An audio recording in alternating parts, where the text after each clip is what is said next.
Mark Passio, it is my deep honor to have you here on Unbroken. I am a huge fan of your work, your message, your knowledge that you put out for people. I consider you a hero in our times. And so thank you so much for being here and talking with me today. Max, thank you so much for inviting me on. It's a pleasure to be here.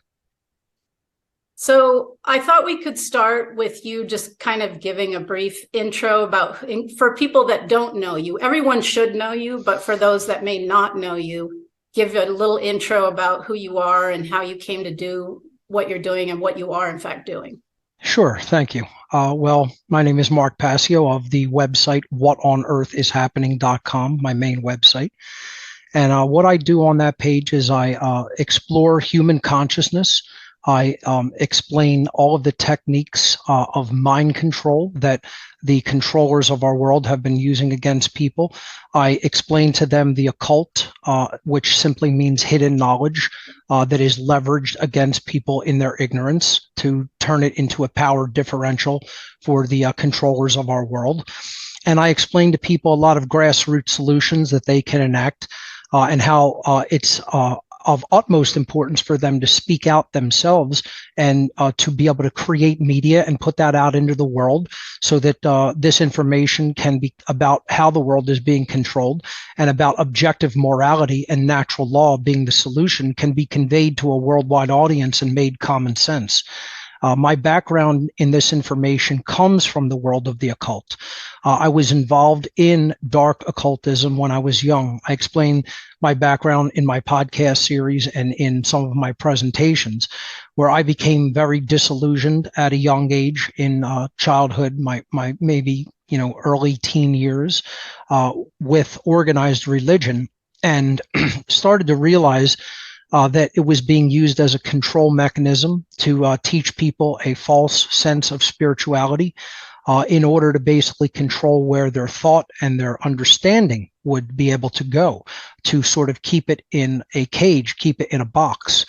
And when I understood that, I still had no real frame of reference about what religion really was, especially from something like an astrotheological point of view or approach to it. I lacked that knowledge, which probably could have allayed a lot of the dark path that I went down. But unfortunately, in my ignorance, I turned toward what I considered to be, in my ignorance at the time, the polar opposite of religion, which was simply just another religion, which was Satanism. And I got heavily into the works and writings of Anton LaVey, who was then the high priest of the Church of Satan in San Francisco, California, one of the main satanic organizational groups that was running strong at the time period that I started being exposed to LaVey's writings. Through my own espousal of this ideology that I became heavily ensconced in and really espousing to other people, LaVey himself recognized some of my writing and music in my youth. And he himself offered a priesthood within the Church of Satan to me and offered me to head what they call a grotto, which is one of their covens. They don't call them covens in Satanism, and specifically in the organization of the Church of Satan in LaVeyan style Satanism, they call them grottos. So he offered a grotto to me and appointed me a priesthood. I turned down the grotto appointment. I accepted the appointment to regular priest. A lot of people hear this throughout my retelling of it, and somehow they say that I became a high priest. No such, that never happened. I never have said that I became a high priest. There's only one high priest in the Church of Satan. That is like the executive position, and that was LaVey. So of course I was not the high priest. I was a regular clergy member, a regular priest. Their rankings go from member up to priest, then to magister, magistra, and then to high priest. So actually above the magister and magistras, which are higher level priests, they're like organizer priests or priestesses within the clergy. You have what's called the Council of Nine, which is a lawmaking body within the organization, and then high priest above that, who's the executive of the entire organization. So it's a very simple 5-tiered structure. I went into the second tier, which was priest, and never made it anywhere beyond that, because upon attending grotto meetings, again, I didn't head my own grotto. I turned down that appointment because I saw Satanism as a highly individualistic thing. And back then, I did not want to make it into a group dynamic, for myself at least. But I had curiosity in what took place at grottos. So I got information from the Church of Satan of where to attend certain grottos within my area. And there I saw power brokers gathered and assembled from every walk of life, every human social institution that you could imagine, from politics to banking to law to military to law enforcement to education to entertainment. And the list goes on, of people who were Satanists attending these rituals and grotto meetings from all these institutional aspects of worldly power and influence. So I realized that these people were working together to increase their collective influence over all of society and put societal, the average person in society under their thumb and control them and rule them. And, become gods on earth. That was their ultimate goal. The whole hierarchy of Satanism and dark occultism, that is what their goal is. And upon realizing that years and years ago, I decided I didn't sign up for that. I didn't sign up for human slavery. I looked at the occult as a personal means to worldly power for an individual. To know things that other people don't understand, which gives you an advantage over others in life. But I did not at that time recognize that it was being used in a group dynamic and in a worldwide network to enslave humanity. And I didn't sign up for the enslavement of all of humanity. So I, basically let it be known that I had a moral issue with their end goals, their end aims.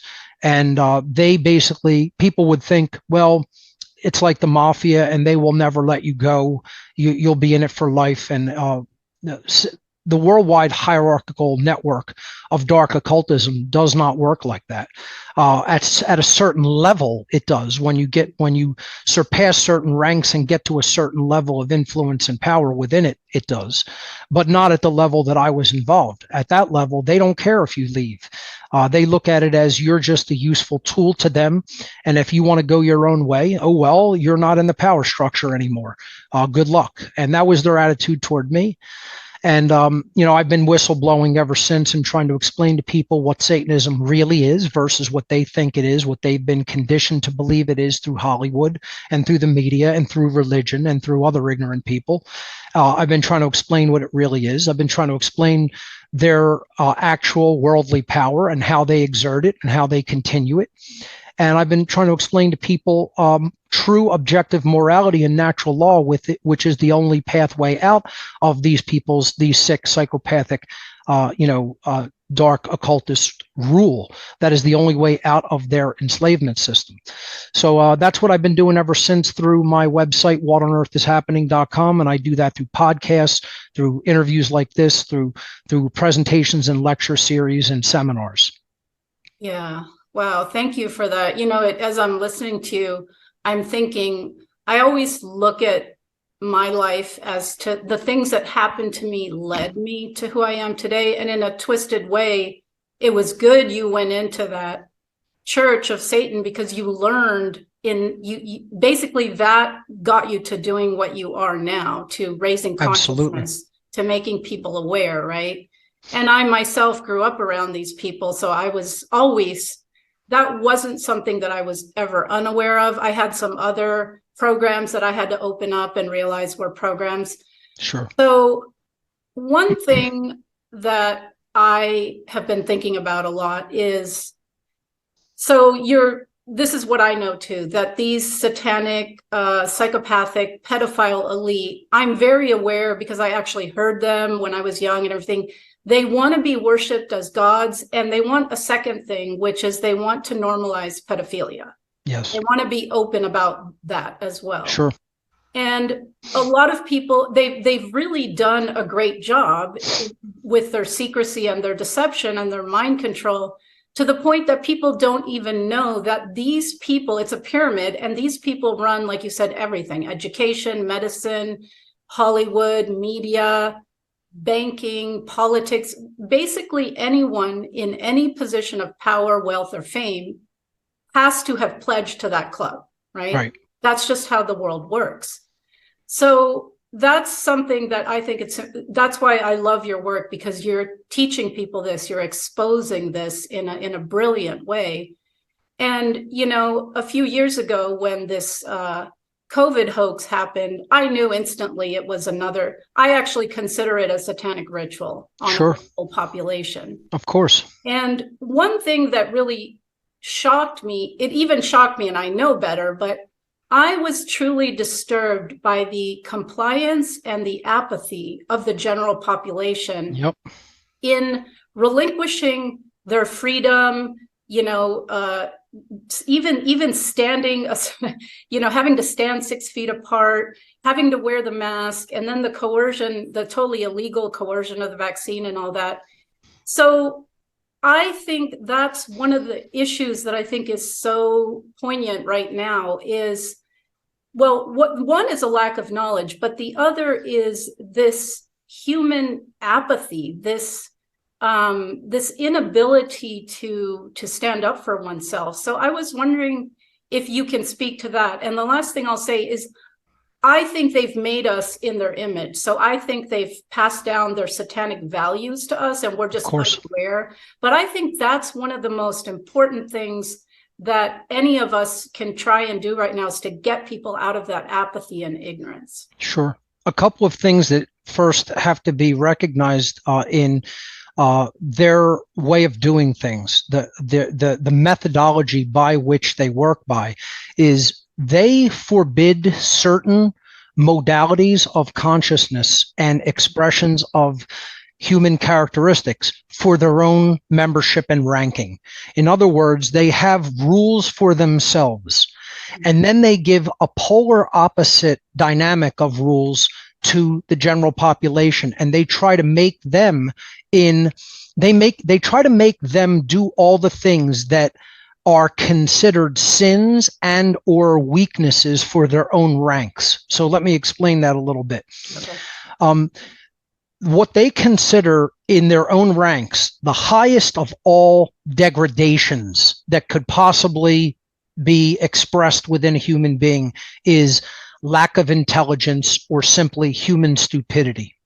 So the very first thing that they want to promulgate among the masses of people is to not truly really know how to think logically, not truly know how to analyze reality and come to a correct conclusion about what is taking place within oneself and in the external domain in which the self operates. That is a basic definition of consciousness.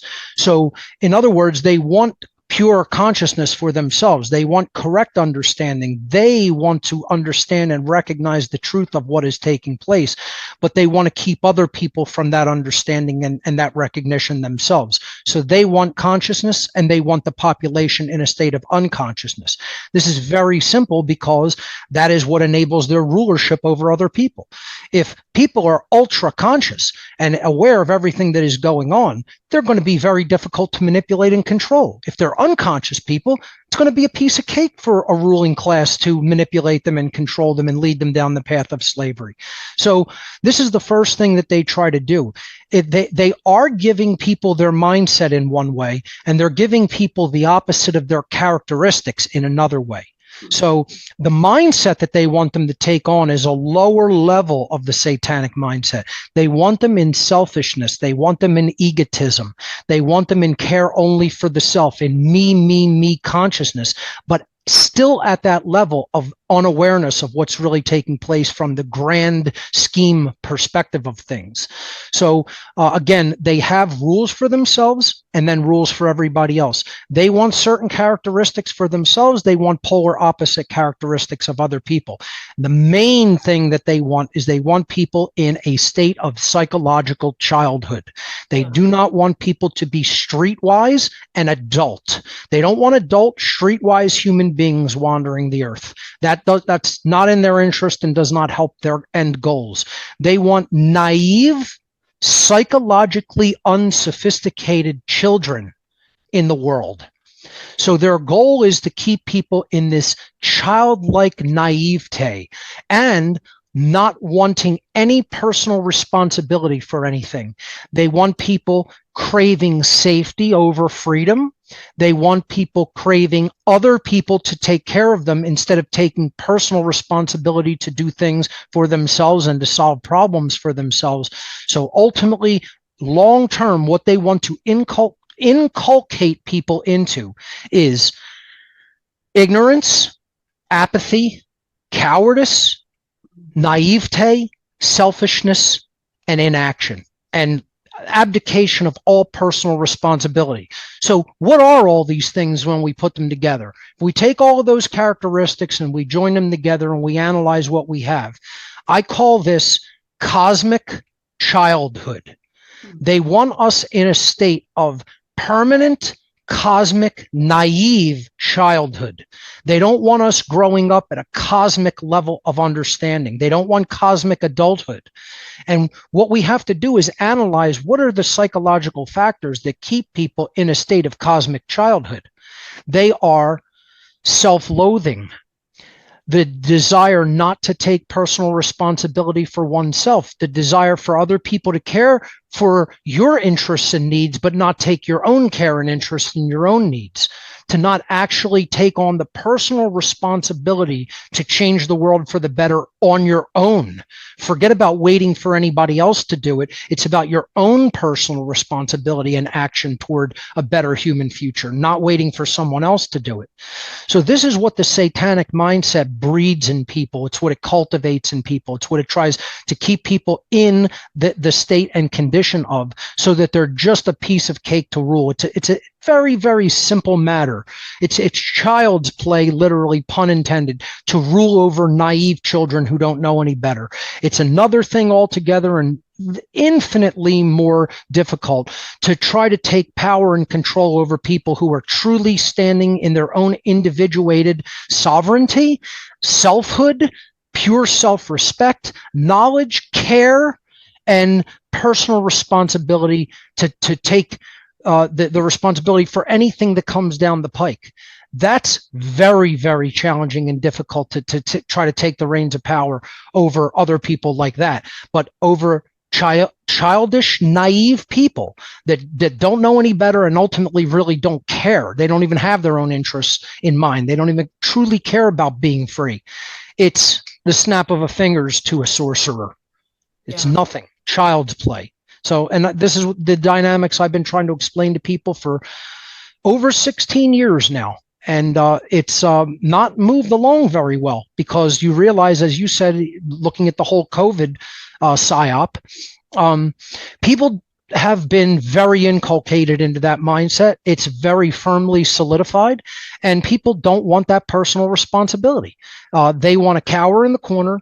They want to play, 2-year-old and pretend that there's a gigantic danger when their own eyes show them no evidence of that. Right. And they want to wait on Big Daddy to tell them it's safe to take your mask off and go outside again.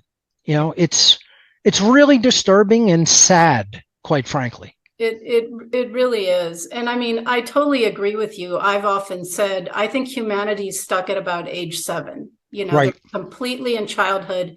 And there's also a huge, and this is, socially engineered and encouraged, a huge victim identity. And we're seeing that now with people feeling victimized because people use wrong pronouns and all this other stuff, right? And so, God forbid. I didn't know pronouns were personal, but that's a whole nother story.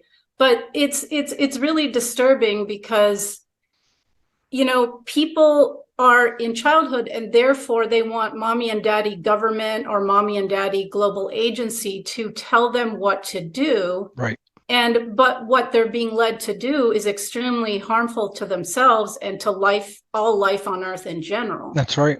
And so that is something that I struggle with too. Like there's ignorance, but then there's willful ignorance, because I told people what this whole COVID psyop was about. I explained not to take that, bioweapon shot, because what they were trying to do with that. I provided factual research, I provided information, and it was rejected. So there's ignorance, but there's also, I'm sure you can speak to, there's also willful ignorance. So people Right. push back and they don't want to know. It's a matter that they are doubling, tripling, and quadrupling down. This is such ignorance that they will say, "I don't care if I'm wrong. I'm going to stand by my original, assertions, regardless of what evidence is provided to the contrary." That's what the ego is. See, egotism, in a sense of Satan, egotism, satanic egotism. The idea of Satan is, I'm God, therefore I'm always right. That's what we have to understand. Satan represents to the true Satanist. The Satanist does not worship a Christian devil entity. This is, again, babyfied religious notions of what Satanism is. Satanism is an ideological way of living in the world. It's a way of interacting with the world, with others in the world. It's a way of seeing oneself in the world. It's a worldview and an ideological way of behaving in the world. It is not a form of worship. And all the religionists out there that want to insist that I don't know what I'm talking about, I was clergy in this religion, and you were not. It's like going up to a rabbi and saying, you know everything about rabbinical Judaism, and he knows nothing when he's clergy. This is one of the hardest things that I've had to do, is explain to people Satanism is not what you think that it is. You've been lied to about what Satanism is, because Satanists don't want you to understand what it really is. And you don't think they have agencies and power and influence in religious institutions they own and control? They created all the religious institutions. They not only control them, they made them, and they have people in positions of power throughout every institution, including religious institutions. So, your religion told you what Satanism is, and you believe that. You believe that entity. You believe that institution. I was a priest within this religion, who recognized the harm that I was doing as clergy within it. And I'm telling you, it's like one football team, one of the members defecting and taking the playbook and bringing it over to the other side. And then the other team slaps the playbook out of their hands. Get that out of there. I don't want anything to do with that. When I'm trying to explain to you all the plays that they're running. So again, it's childlike naivete. It's not growing up. There's no discernment at the mental level. The mental faculties haven't developed discernment, because they still can't comprehend the difference between truth and falsehood, and therefore understand who's the real deal and who they should be paying attention to, and who's trying to communicate truth to them. But go back to this dynamic and analyze it a little bit further. Imagine if a real child in one's home behaved like this. You wouldn't tolerate it. You wouldn't just accept it and say, oh, well, that's the way the world is. If one had a child, and then the child at very early puberty starts saying, I'm the ruler of this household. I'm going to do what I want. Screw what you say is good for me. Screw what you say is good for you in this household. I'm taking over. I'm doing whatever I want. If I want to just draw all over the walls and throw trash everywhere, I'm going to do it, and you're not going to stop me. That's what we've allowed the entire world to become. We've allowed this entire planet to be controlled by cosmic children.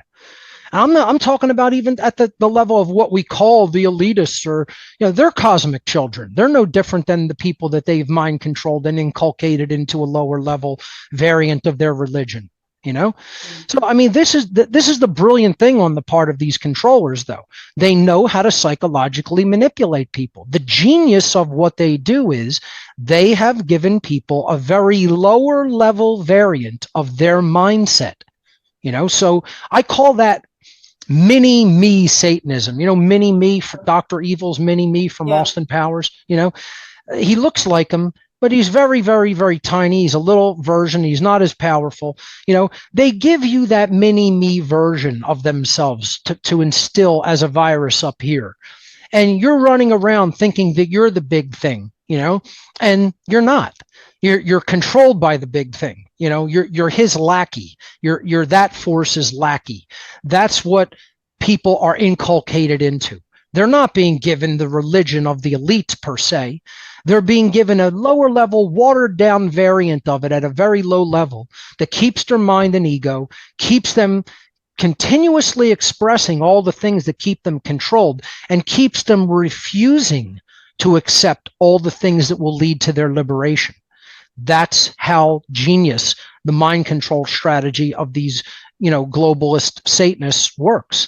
They very much know what they're doing at a psychological level, and it's very difficult to undo. They told me when I was leaving, one of them actually said to me, if we ourselves wanted to undo the spell that we have placed people under, if we came out on the nightly news, many of our membership came out on the nightly news and said, we're ruling the population. Here are the methodologies by which we've done this. Here are the institutions that we own and control.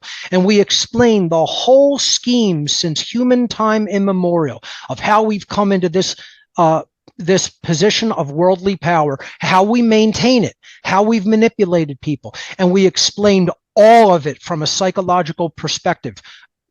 Out in the open on the nightly news every night for months, the population still would not accept it from us. And we're the ones who have done it and who have maintained that status quo. What makes you think you could explain it to them where they're going to accept it from you? And I have to begrudgingly say, I admit that they were correct. The population has not learned about it. They have not accepted it from me. They probably never will. It's too colossal. It's too overwhelming.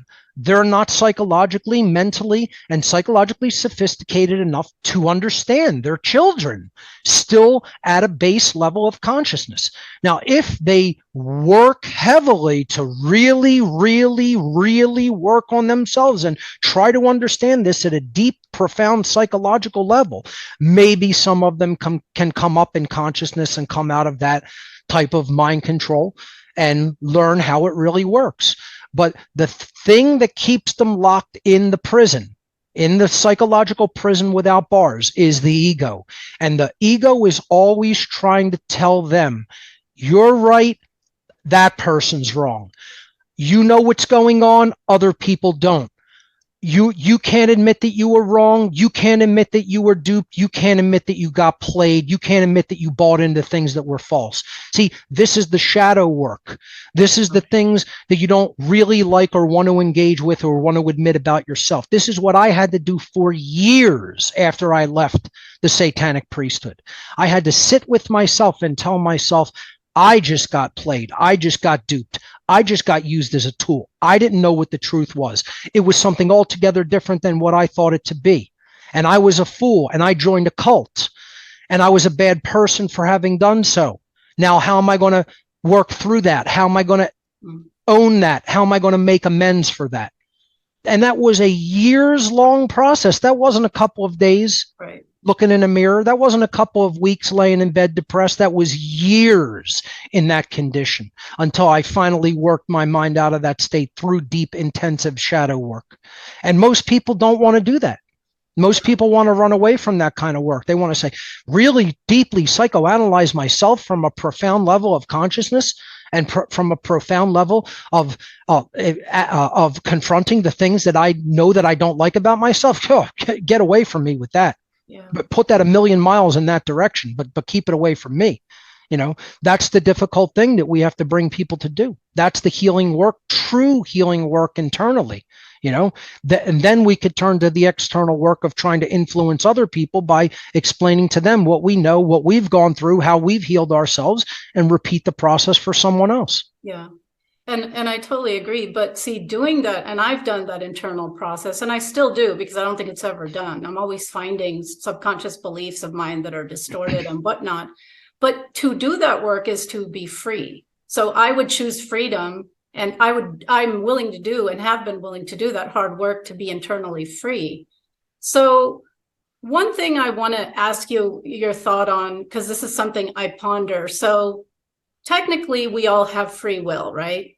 Of course. But I'm aware that these controllers, they have socially engineered us for decades. They've done things very slowly, the hippie movement and the feminist movement and the new age and all the false flags that they've done, 9/11, the wars that they start and fund both sides of, the school shooting psyops. They've poisoned our food, the air, they chemtrail the sky, the water. They've injected us with toxins. Pharmaceuticals are toxic. The electromagnetic frequencies from the cell towers and the phones, the media brainwashing you with repetition, and falsehood. So they have done, and then, the miseducation system, as I call it, you start real young and you get indoctrinated right from the get-go. So there's been a huge, elaborate, multifaceted effort to get us to this dumbed down consciousness state that most people are in. So I've had people say to me, now some of us have chosen to come out of that, to do our inner work and to learn the outer system and come out of that. So there is obviously a choice, but some people will say to me, but based on all that, is there really free will? There absolutely is, in every single solitary instant, every moment. That's why it is the present moment. It is a gift. We have the gift of free will in the present to make a different decision. Now, I agree with you that all of those things are taking place, but where we slightly disagree is who's doing them. So are the elitists, are the globalists, are the social engineers, are the top level Satanists and dark occultists and dark Luciferians doing those behaviors? Or is it the average human being doing those behaviors who is listening to what they believe the truth that is being said by these people who are telling them they must continue to do these things, that they are necessary? Is it them taking the action? See, this is where we have to really be honest with ourselves about who's doing this to humanity. So you could look at organizations like the World Economic Forum, Klaus Schwab, people who are involved in it, Harari, people like Gates, Rockefeller, Kissinger, and on and on and on and on. You could name any of the people in the banking cartels, name any of the people in the pharmaceutical cartels. Are they the ones who are actually taking action to do things to other people? Or are minions of order followers who say, I want the paycheck for doing this. I want this stability in my social domain to be able to maintain my household, my bills, my car, etc., my lifestyle. So I'll take a job doing this.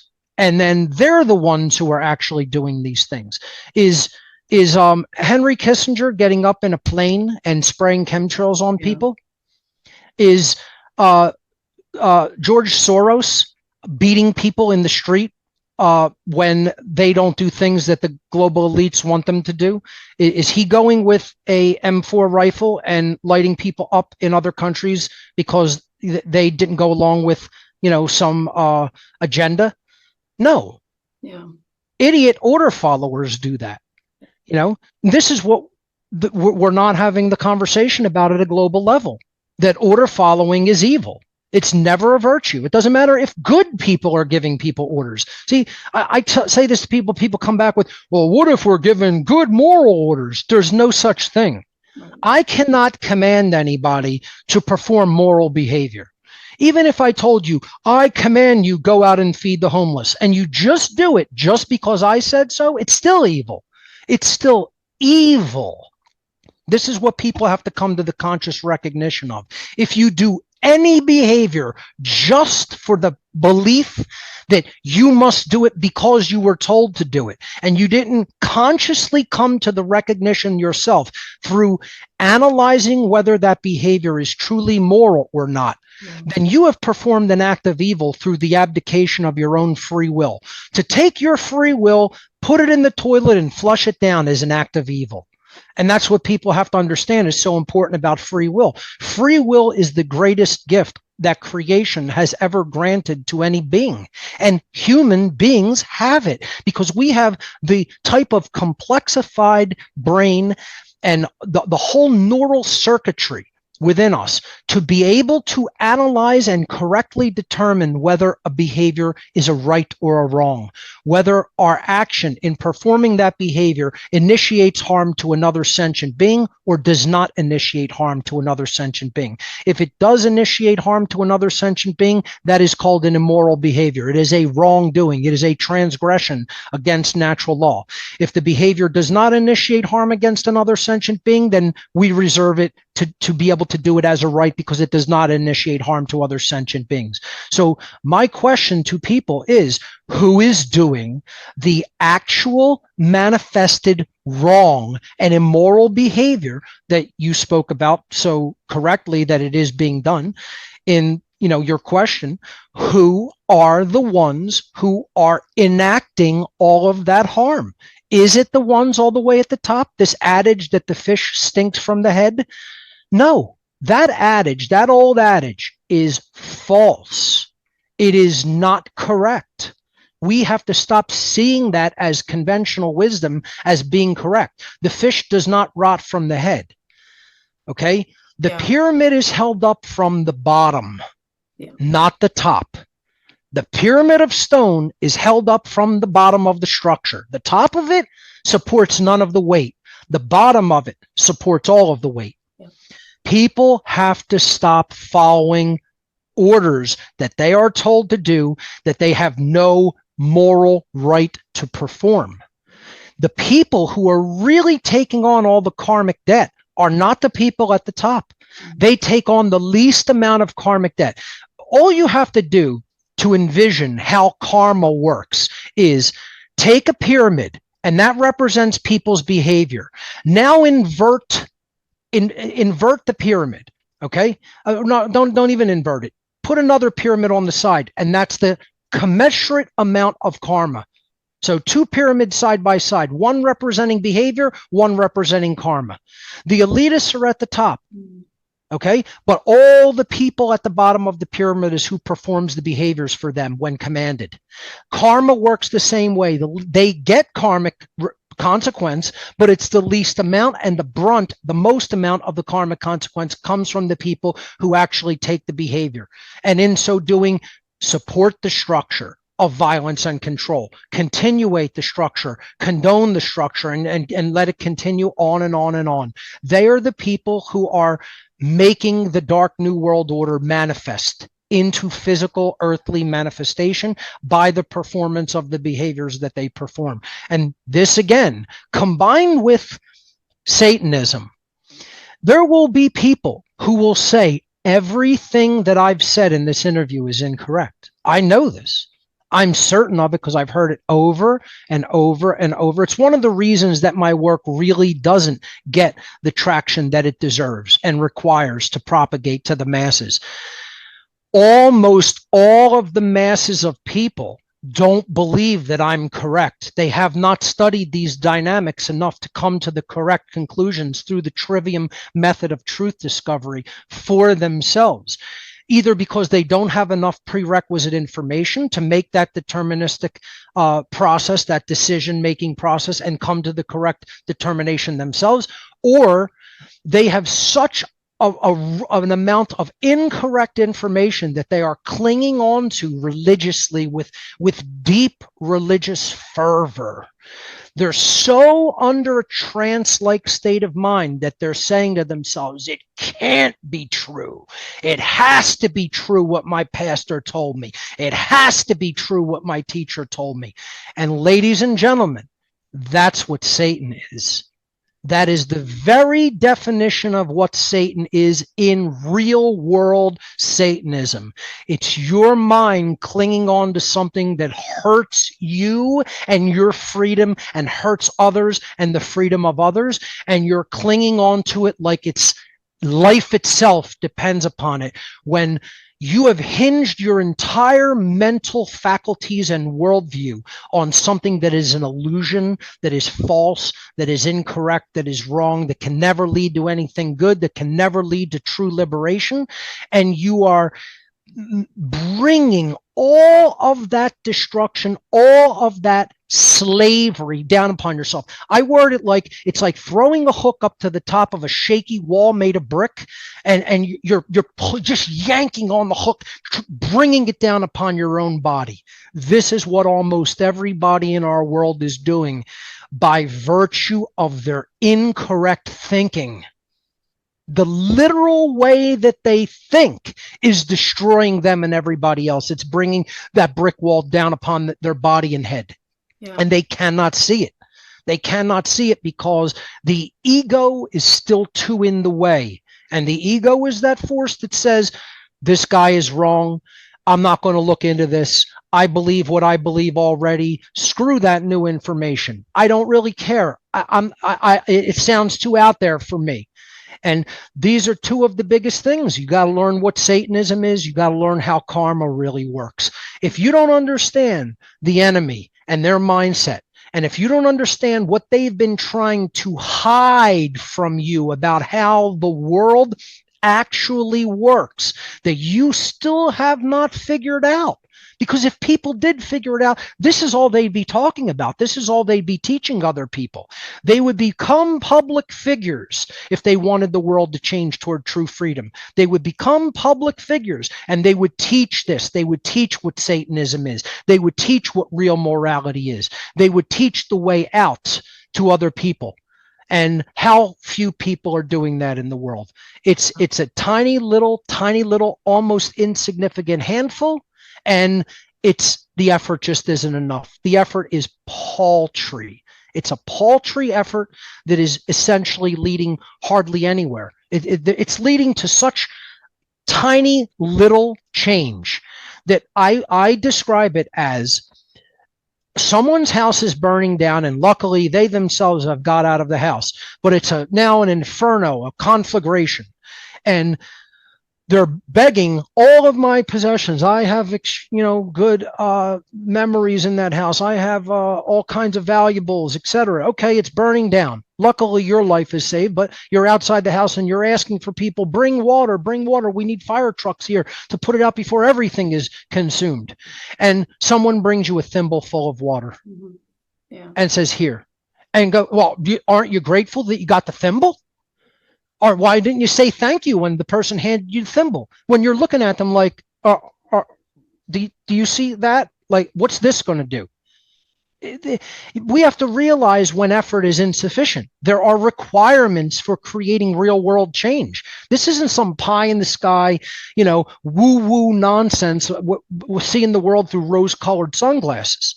This is real world practicality of what are the requirements that one must understand about how things really work.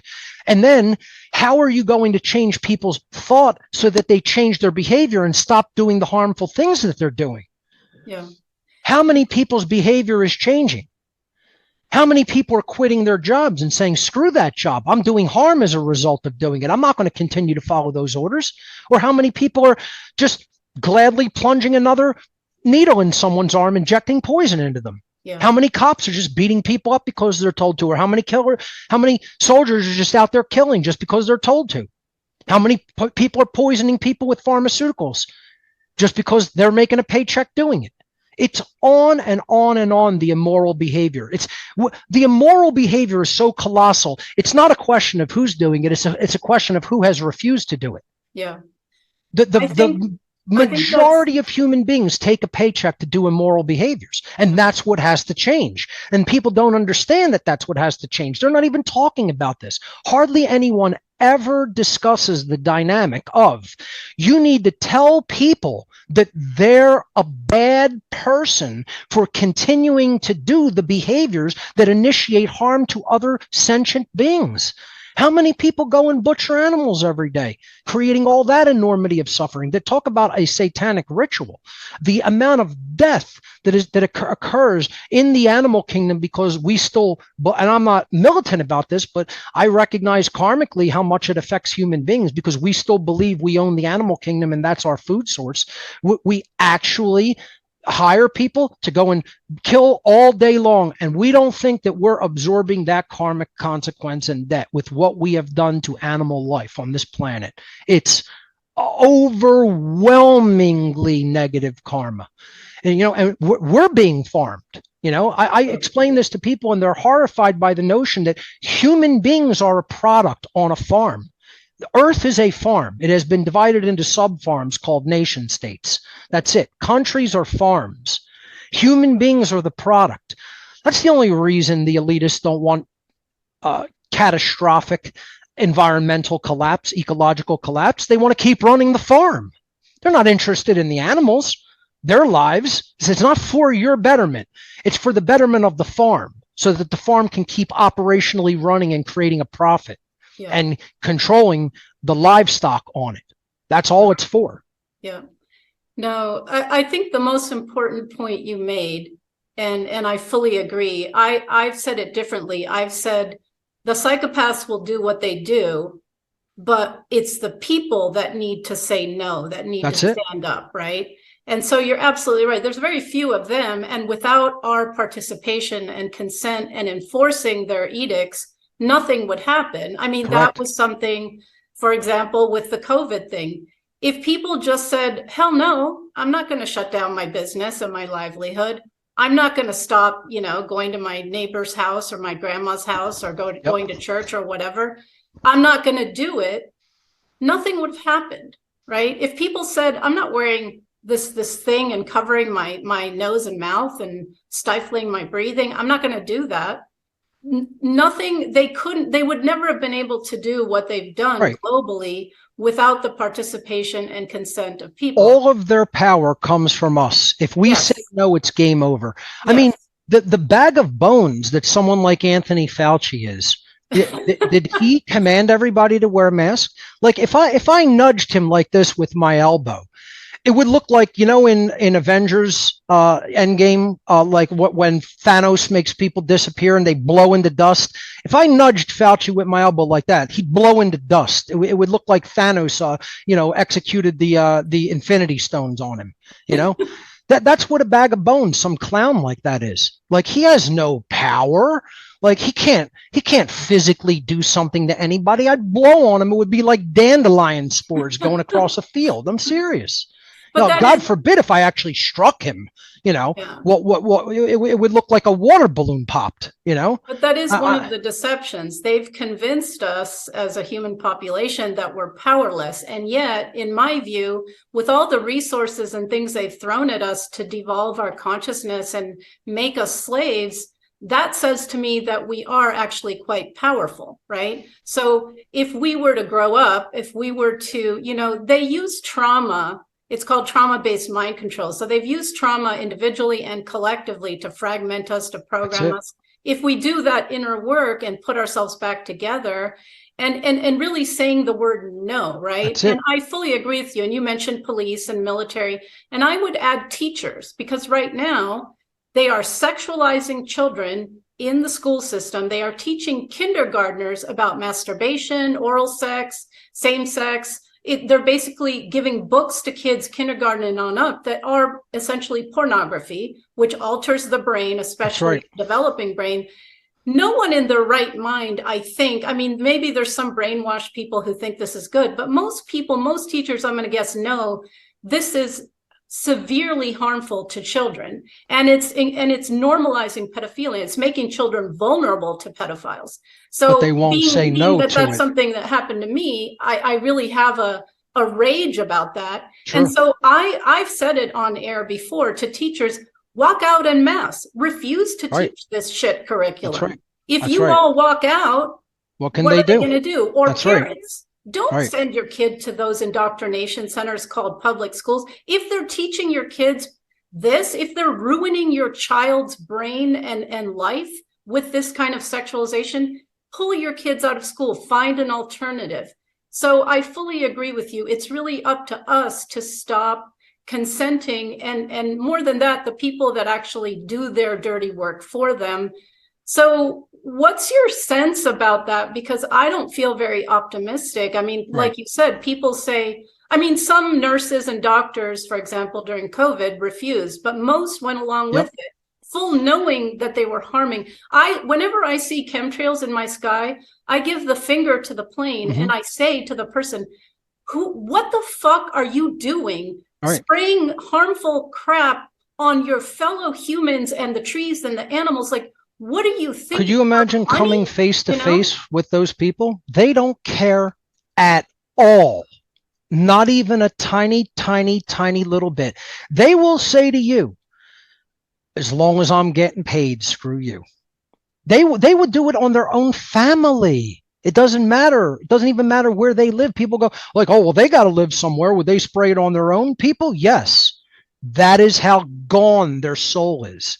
This is what we have to understand about how far gone the world is. That money is the God.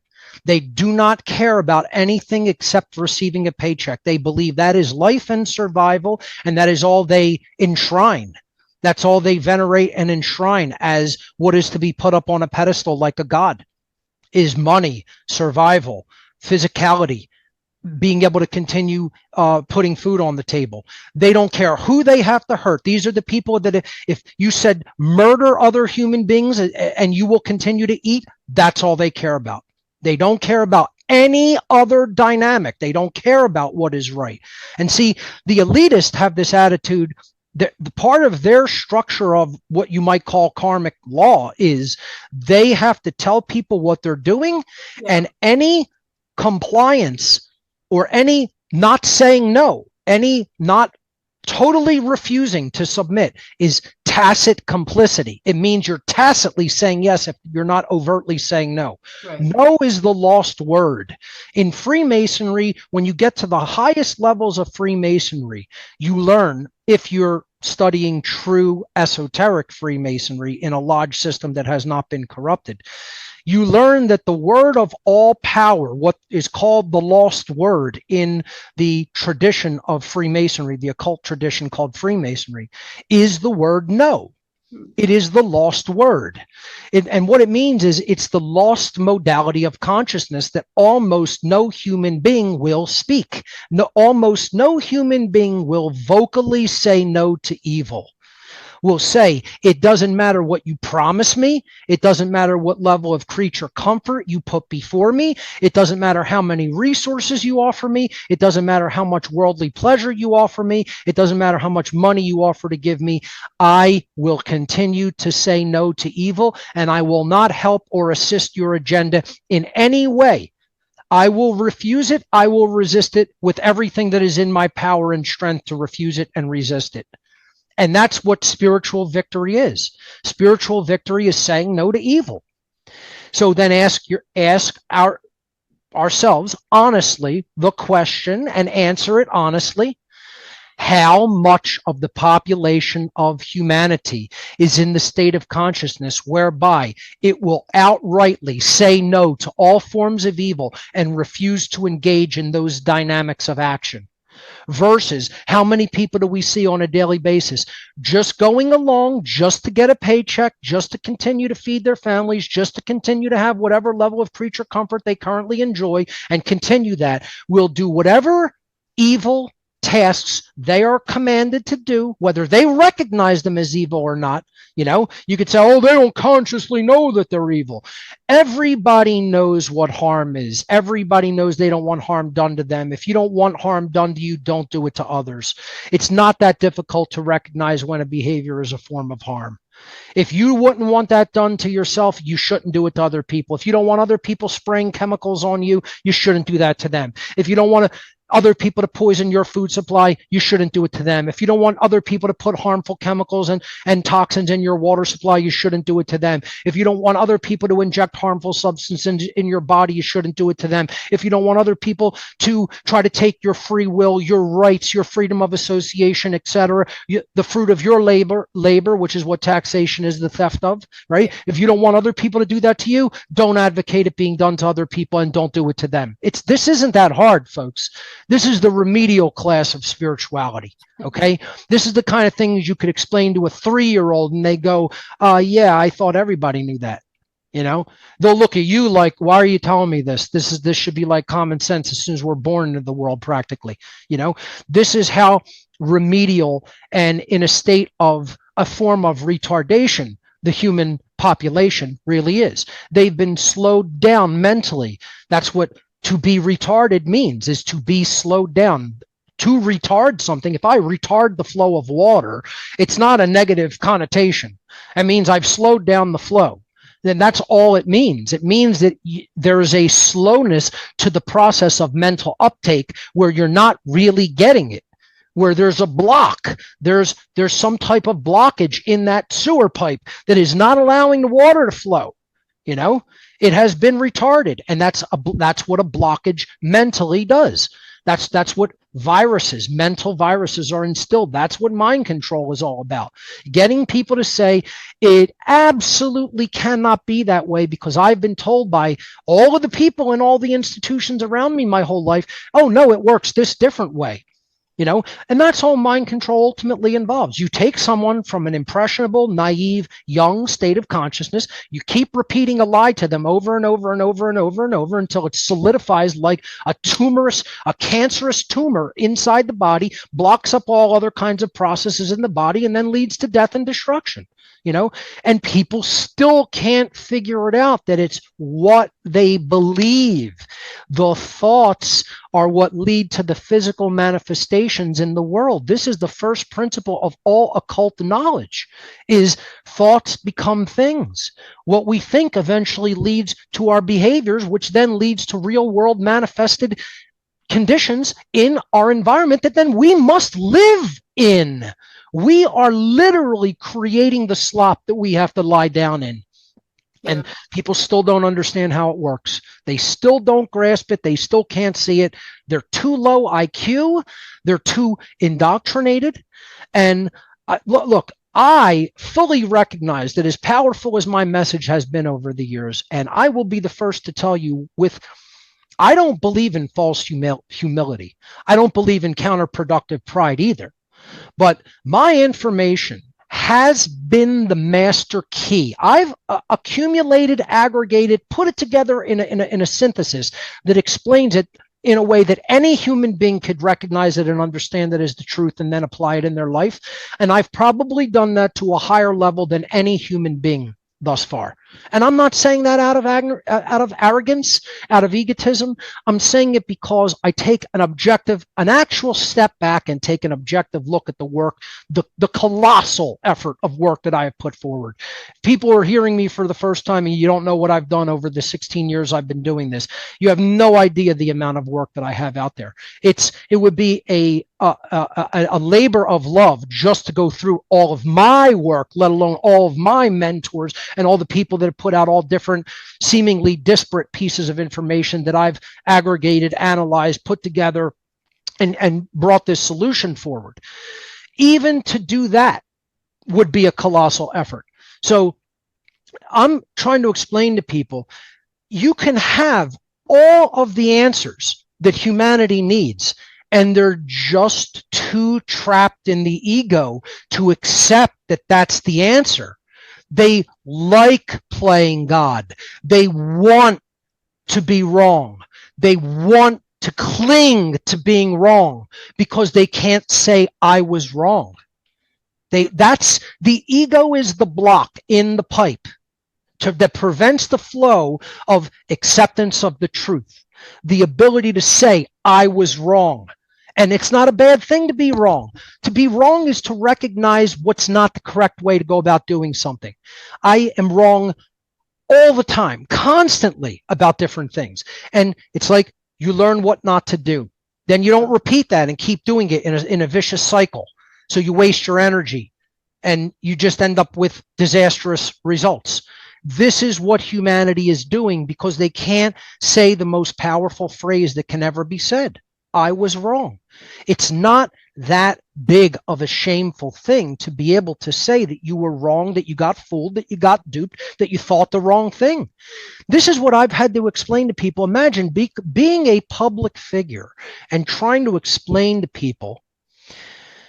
This was pretty much my adult life until I hit the maybe 27, 28, 29 years old, 27, 28. Is when I finally recognized everything that came before this was a lie, was deception, was there for me like bait, like a fish biting on the bait line, to take it into me, and it's the poison pill. And I wasn't holistically intelligent enough. Even with the IQ level that I had from a young age, I wasn't holistically intelligent enough. Somebody can be intellectually intelligent and not holistically intelligent. That's why you have so many people in the scientific community that are dolts. They're dolts. You know, they have no holistic intelligence. It's all IQ, it's all intellect, and there's no actual deeply embedded holistic intelligence within that being. You know, just because you can crunch numbers in the mind and do complex transforms with information does not mean that you're a very intelligent person. It just means that you have a clever mind that is active and capable of doing these left brain functions, you know. But again, what people have to do is recognize, yes, you're not an exception to the rule. You were duped. The ego is in the way of seeing the truth. And that's what has to say, I was wrong. You got to take the ego out of the equation. You got to say I was wrong. That's the cosmic apology. And then the floodgates will open for the information that you need to receive to understand the truth about what has been going on in our world. No one can do that for you. See, I'm not powerful enough. Going back to what I was saying, as much information as I've put out, as colossal of an effort toward the great work that I have done toward transforming human consciousness, I cannot do it myself. We all have to be part of the solution. This involves speaking out. This involves a myriad of voices speaking out, not a few, not one, not two, not even 1,000. We need millions of people to speak out. We need millions of people to abandon. This is why they also try to instill the fear of speaking. That's what school is designed to do. School is designed to make people embarrassed and ashamed. Teachers often are given the task of shut these children's ability to go out and interface with other people down at an early age. Shut that ability down. Make them fearful of it. Make them embarrassed. Make them not want to go and speak in front of other people. Make them fear that above all else. You know, the fear of public speaking is a greater public fear than death. That means that more people in the world, if given the choice, if you assembled almost 8 billion people on this planet and you said to them, you took a clipboard and you said, we're going to ask you one question. What would you rather do? Speak publicly or die right now? More people would choose to die in the moment than to speak publicly. As crazy as that sounds, that is a true answer. That is a true dynamic in the world. More people are more afraid to speak publicly than they are to actually die. Yeah. And think about that. With everything you're saying, I think there's a missing ingredient too, which is courage, right? That's right. I think of David Hawkins' map of consciousness, and everything below courage is a survival-based level of consciousness. And only at courage do you start to rise up. Right. And I'm thinking also that kind of goes along with that, this phenomenon that's been studied, and it's called bystander apathy. So I think we're in a global bystander apathy. And people, it's well known that in all kinds of immoral situations, people will stand by. Sometimes they'll film it with their phone, but they won't intervene, right? So there is something missing, and that is courage in our collective. And it takes courage, to admit a mistake. But I've always loved my mistakes because I see them as a step to the next step to the next step. So, you know, I was fooled. I was in the New Age program for a while till I figured out it was bullshit. And I'm not afraid to admit that. I was a liberal for a while, which I'm a little bit ashamed to admit. But, you know, all these programs, I was in the feminist program for a while, but that mistake taught me and built me the next block in the bedrock of who I am to who I am today. So I think we should welcome mistakes, because if you use them correctly, they're growth points, right? Correct. Absolutely. And see, you were the kind of person that at least were able to acknowledge this wasn't the truth. There's something that lies beyond it. I can't let this hold me back from my forward progression, because I recognize there is a falseness or an inaccuracy to this. And what I need to do is I need to abandon this, quote, religion, a thing that's holding me back from progression to the truth, and then progress forward. Religion does not mean just cultural religions. See, in my work, that's another thing I've been trying to explain to people. What is Satanism? Satanism is egotism, it's moral relativism, it's social Darwinism, and it's eugenics. These are the four tenets, the four table legs, if you will, of the Satanic ideology. It's not the worship of any external anthropomorphized Christian deity called the devil. That's what people insist, that's what religionists insist that it is. And it is not that. People who have been inculcated into a religious mindset and belief system believe that that's what Satanism is erroneously, and then they cling on to it. This is what all religion does. It instills something that it wants you to cling on to with the ego so that you can't acknowledge, no, this isn't the truth. I was wrong about this, and I'm going to move on and keep going forward until I do discover the truth. See, that's what religion is designed to do. And religion is, again, one of the most difficult things that I've ever tried to explain to people and have them deeply understand. Religion does not mean Christianity, Judaism, Islam, Hinduism, etc. I'm sorry. That's not all that religion entails. It's a part of it. The cultural religions are a part of religion, but they are not the totality of what religion is. Religion is anything that acts as a block in your journey to the truth. So the belief in authority is a religion. There's no such thing as human authority over others. That's one of the biggest religious belief systems in all of humanity. The belief in government is a religion, that we should have social structures of control, which are tantamount to human slavery.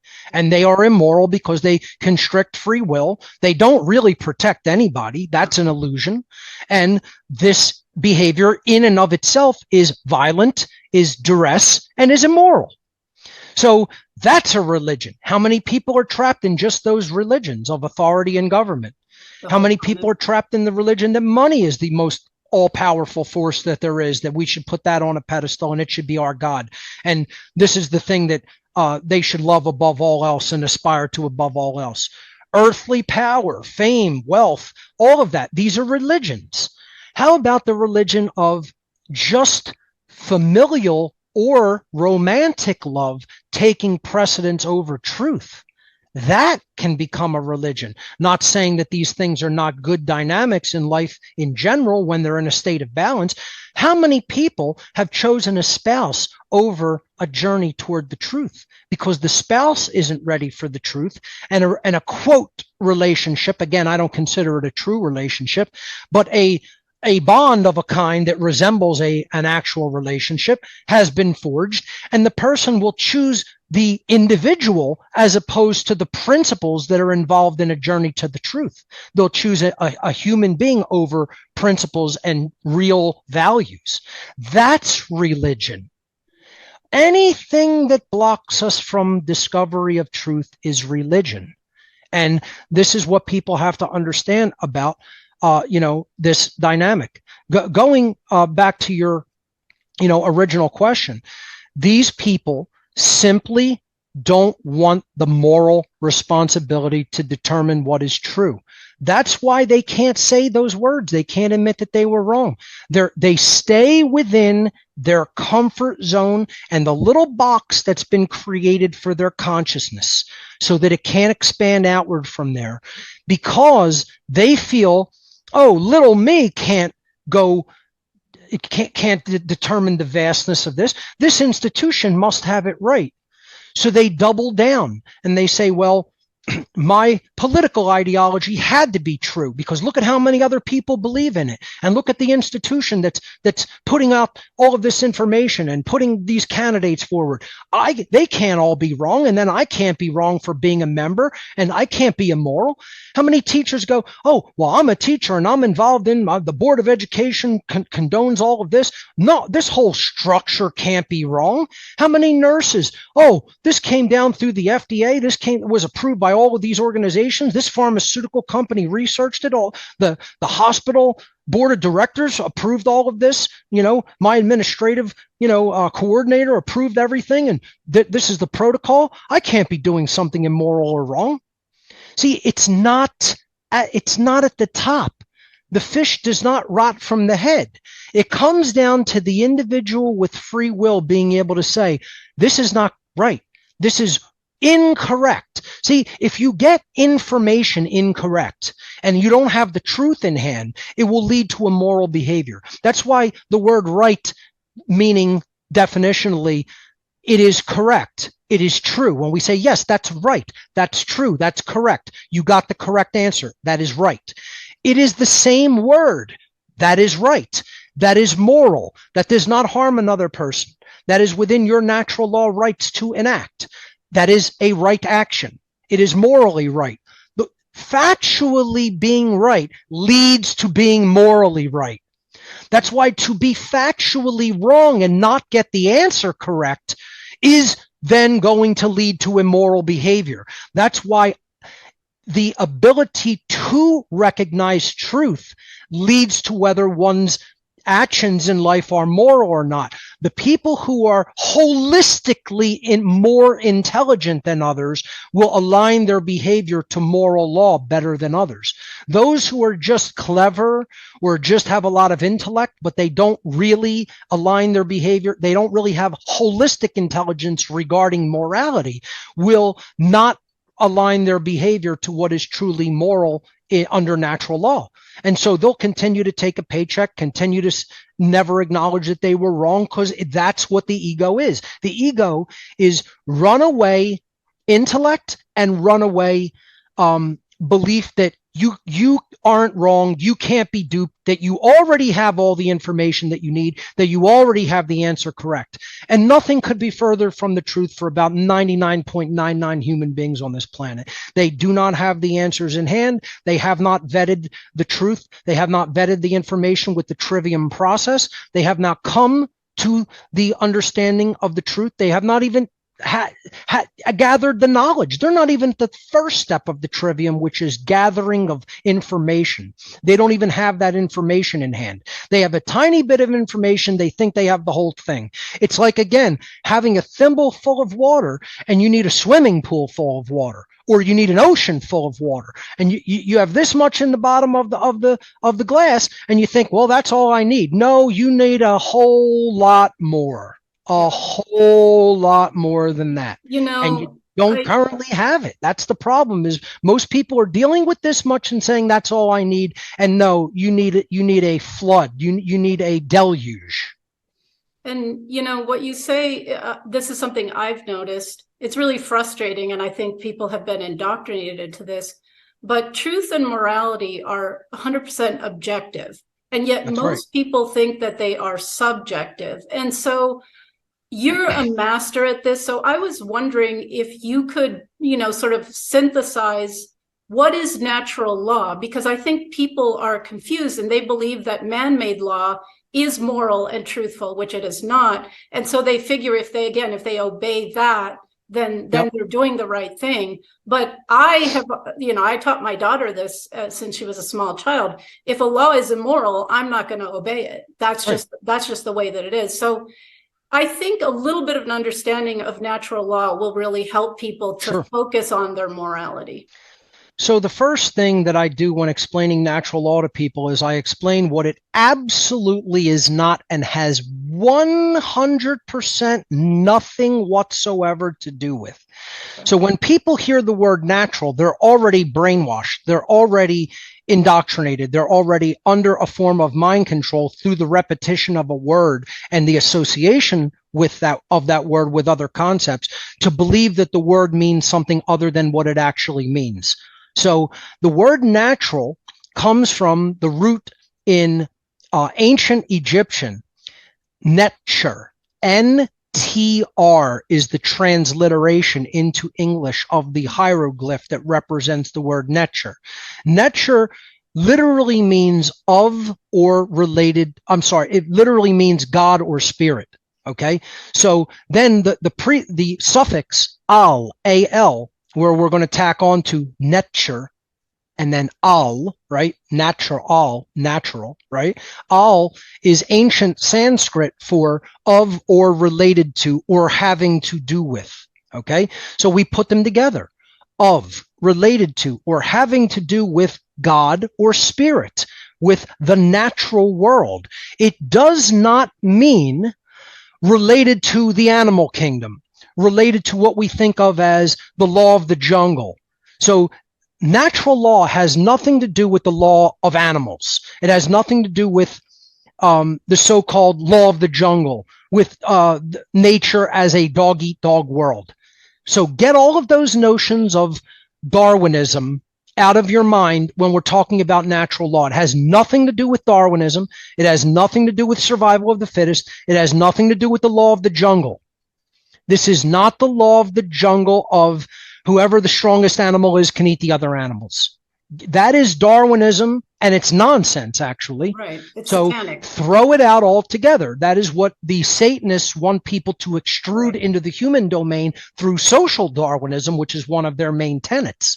They want people to believe in that nonsense so that they then could take it into the human domain and say, see, we're just other animals. We can just act like them. Right. And, you base your behavior on animalistic instinct, you're going down the path of total annihilation and slavery. Okay, because that's how natural law works. So the word natural means of, related to, or having to do with God or nature, number one. I don't have a problem with the word God. I'm not a religionist. I'm a simple deist. That means that I accept the existence of a higher power, which I consider is an ineffable force, which we are not going to fully understand in a human body, okay? We have to sort of give up the notion we're going to understand everything about the totality of creation and how all of it works. But we can understand parts of it from the level of consciousness that we are at regarding behavior. Because we can long-term see over a long span of history, if behavior is tuned a certain way, we get these kind of results.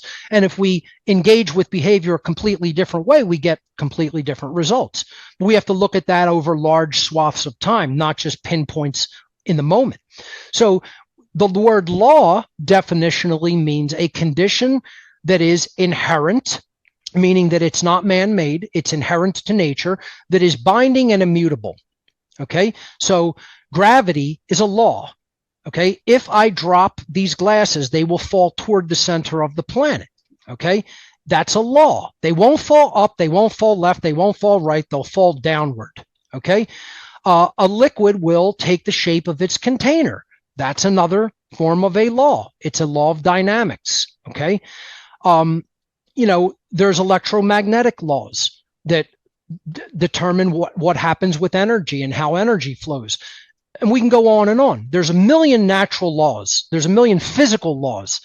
Natural law, when we put together the concept of natural meaning non-man-made, inherent to nature, inherent to creation itself, ultimately is what the word natural means. And then law, a condition that exists that is binding and immutable. It's eternal, it's binding, it's immutable. It exists everywhere. It's universal, it's binding, it has an effect that we cannot escape, and it's immutable. That means it can never be changed by any operation of humankind. Anything that humankind can ever do cannot change the law that is in effect.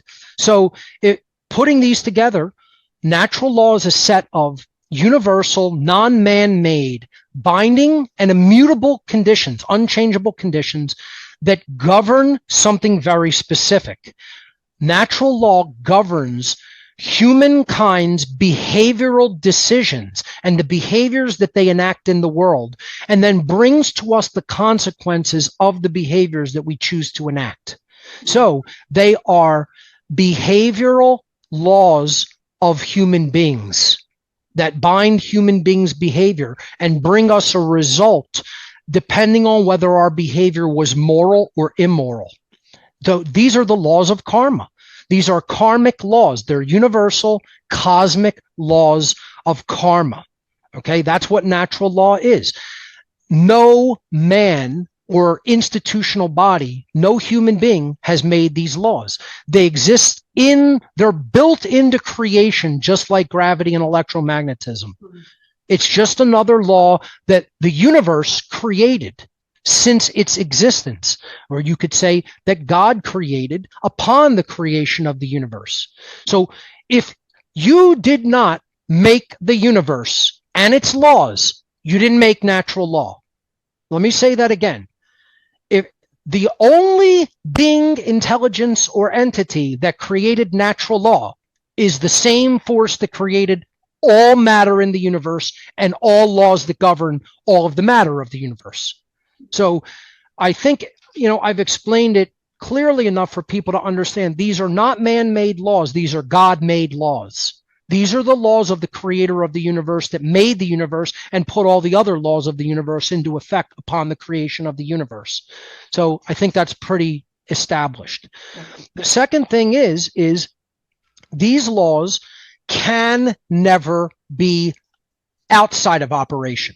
They are always working, and they are always working perfectly. There is never a break. There is never a time when they're not in operation. There is never a place when they're not in operation, and they always are operationally working perfectly. Okay? Therefore, we are experiencing exactly what we should be experiencing at all times and places. And I don't mean as individuals, because we're all here together in the aggregate on this planet. So karma does not work the way a lot of people believe that it works, purely upon the individual. It is something that is distributed amongst the whole human population over time, so that when we behave, it goes into the pool of all the aggregate human behaviors. It's like I've described it literally like pouring water into a swimming pool, right? So if I have nice clean water that came out of a reverse osmosis system, and I go and pour my contribution into the swimming pool, and there's thousands or millions of other people that are going to go pour their small amount in, right? Then all of us have to jump into the pool and deal with the water that we've just jumped into. What are people largely going to say that they're going to want? Are they going to want to be poisoned, right? Is everybody going to bring a glass of poison to pour it into the pool that they know they have to jump in? If they're smart, if they're reasonably holistically intelligent, they're going to bring as purified of water as possible to pour into the pool, so that when they jump in, they're not poisoned. But we're doing this unconsciously. We don't understand the laws of nature. We don't understand natural laws. So what most people are doing is they're spitting in their glass, they're peeing in their glass, they're taking poisonous sewage and putting that in their glass, they're taking toxic chemicals, then they're dumping it in the pool and they're jumping in. And the water that they're bringing to the pool represents their behaviors. Their behaviors in the world create the conditions that then all of us must live within. So think about how many people are doing immoral behaviors.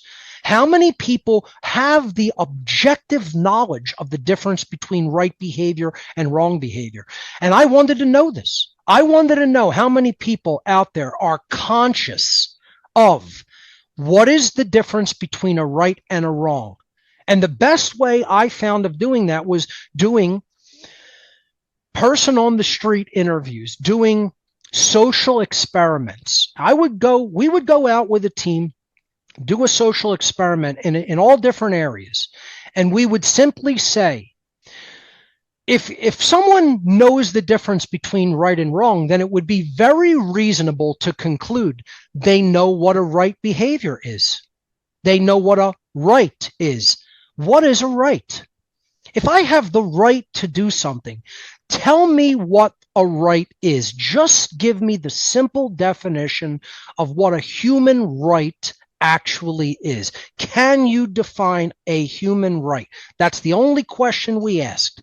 And in all the years that we've done these social experiments, no matter what population amount, what was our sample size, no matter where geographically we did it, and at whatever time we did it, 100% of all people that me and any helper team that I've ever had conduct this social experiment have done, 100% of people have gotten the answer incorrect. Not one living soul that we've ever asked has given back to us the correct definition of a human right. And there is a correct definition. We have never achieved a correct response. So think about that in and of itself. If a human being is incapable of defining a right, how could, number one, they truly know the difference between right and wrong? If you don't know what right is, you can't know what wrong is. Therefore, if someone doesn't know what a right is, they don't really know the definition between a right and a wrong. They don't know the difference between right and wrong behavior. For someone to truly be a good person, objectively and continually, they must know what a right is. Because to know a right means you know what violates a right, what constitutes something that you cannot do and consider it a right, because it is immoral and wrong.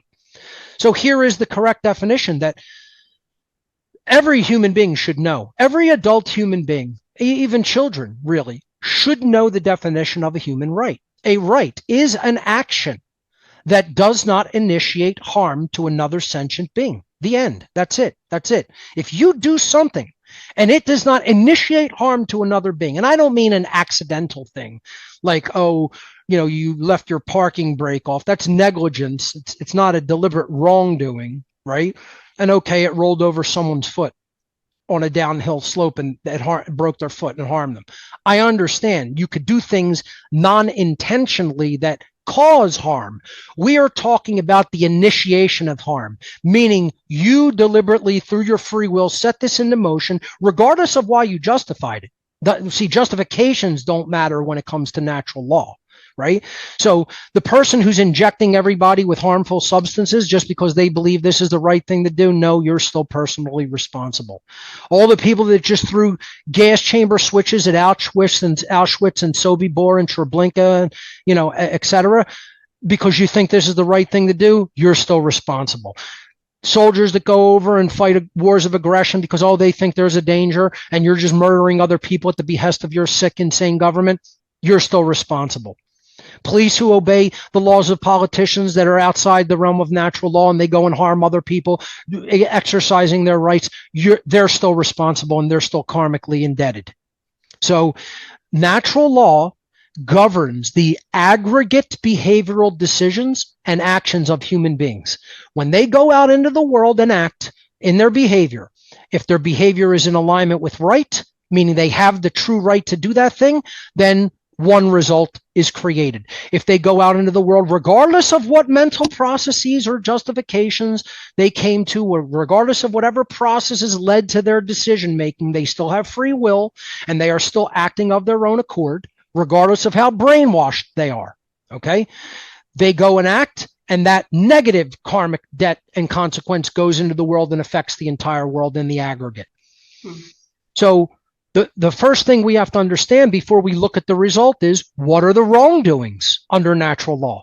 If a right is an action that does not initiate harm to another sentient being, then a wrongdoing is an action that does initiate harm to another sentient being. Well, what are they? And it's a very short list. And this list will show you, and I have now described this list as the true 7 deadly sins. I'm actually going to do a presentation on it later this year, because I try to delineate between the lies of religion and the deceptions and falsehoods of religious institutions, telling people that certain things are the real 7 deadly sins and the transgressions against God's laws, when they are no such thing. We've been given in Christianity and Catholicism and other types of worldly religions the idea that vices are actual transgressions against natural law. Internal vices are not external crimes. Right. And let me say that again. Vices internally do not necessarily translate to externally imposed actions that constitute crimes. And they are very real. So the church wants, in churchianity, as I call it, wants people to believe that these are the 7 deadly sins: pride, gluttony, sloth, lust, anger, jealousy, and greed. All of these are internal vices. Some of them are actually good things. Like if anger is truly directed at something that we have the true moral justification for directing it toward, then it acts as a fuel for the correcting of that worldly injustice. So anger can actually be a positive thing. I gave a presentation called The Sacred Gift of Anger about that. This is listed as one of the 7 deadly sins of Christianity, of churchianity, right? So there is counterproductive anger. There's anger over stupid nonsense. You know, people's football team loses and they go flip cars over because they get so angry. That's ridiculous, childlike, ignoramus nonsense. That's not spiritual anger. Spiritual anger is, I'm not going to take this injustice anymore. This is an insult to my soul. Pedophilia is an insult to my soul and a crime against children who we should be protecting and nurturing, not allowing to be victimized. The whole idea of someone's authority over me is an insult to my soul. I'm very angry that people believe that and continue to condone it. I mean, there are people who have spoken to my face. Someone should come and lock you up because I've said I'm not going to pay taxes to pedophiles. Someone should come and lock me in a case. People have said this to my face. And quite frankly, they're lucky to still be alive doing that in my presence. Okay? Because I almost violated natural law, the first natural law, by doing something very harmful to them, saying something like that to me. Condoning that someone should come and violate my rights and take my bodily freedom from me because I'm not going to capitulate to paying child rapists and murderers what I can choose willingly to avoid paying them. You got to be kidding me. But this is what I'm talking about, sick people that align with religion. These are cult members. It's not just religion. Government's not just a religion, it's a cult. Yeah. It's a satanic cult because it condones violence to other people. Yeah. So the church wants us to believe those 7 vices are sins, when in fact, no, they are not. They are internal vices. If I eat too much because of gluttony, I could get sick. I could become unhealthy. Okay? It's something you don't want to do because it's going to lead to a degradation of the self. But it's internal. If I'm gluttonous, that does not harm you or your rights. I'm not taking your property by being gluttonous. I'm degrading myself in some form or fashion, which again, I'm not claiming to be a good thing. Okay. Pride, right? One of the 7 deadly sins. It's the first listed of the 7 deadly sins. And I get it, because if you think you're God, you think you can control other people. I get where the vices can become. If you dwell in that consciousness, it could eventually inform into your behavior. So I understand the thinking of, we shouldn't engage in these modalities of consciousness perpetually. But if I'm proud of my work, that's not a sin. I'm not in a state of sin-based consciousness or even fear-based consciousness because I say I'm proud of the work that I've done. I should be proud of the work that I've done because my work is damn good. It's not just good, it's the best out there, quite frankly. And I'm okay to say it, and that's not an egotistical statement. I have put the hardcore reality out into the world. I've exploded the truth of the occult and natural law onto the world in a more productive and better way than I feel any other human being has done it certainly in the modern age and possibly in the history of humanity. And guess what? I have not uttered an egotistical statement right there. I'm not full of myself for uttering that statement. That is not a counterproductively prideful statement to speak aloud. It is a factually true statement to speak aloud. And for those who know my work very intimately, you'll know that I've just spoken a factually true statement. And I'm not arrogantly full of myself. And the next statement I'll say is it's made zero difference because humanity is too damn hard-headed and egotistical and satanic. And they don't want to accept the truth from me. They don't even like that I put it out there just forward, like you're an adult, like you can comprehend it. And I'm not going to apologize for what I've said that is factually true. Mark, right? can I just Yes. say for a sec, Sure. it hasn't made zero difference. I came across your work 4 or 5 years ago, and it helped me a lot, and it's why I'm on a platform trying to wake people up and help Sure. them to heal. So maybe That's fair enough. as effective as it could be, but please don't say that, because it has affected a lot of us. I'll say it's not zero, but when it comes to the actual changing of human consciousness and behavior leading to a state of freedom, it has been virtually negligible. Would you say that that's more of a fair statement? Whether you even agree with the assessment or not, I'll capitulate that it has not been zero because it has helped individuals. And that's where change has to begin, at the individuated level. So I agree with you. It is not zero, but to me, it is practically no change. It has affected practically a negligible amount of change. And I am not doing this just to put the word out. I want to win. I don't want to be on a losing team. I don't want to be on the losing team that gets devoured. And that's what we're heading on.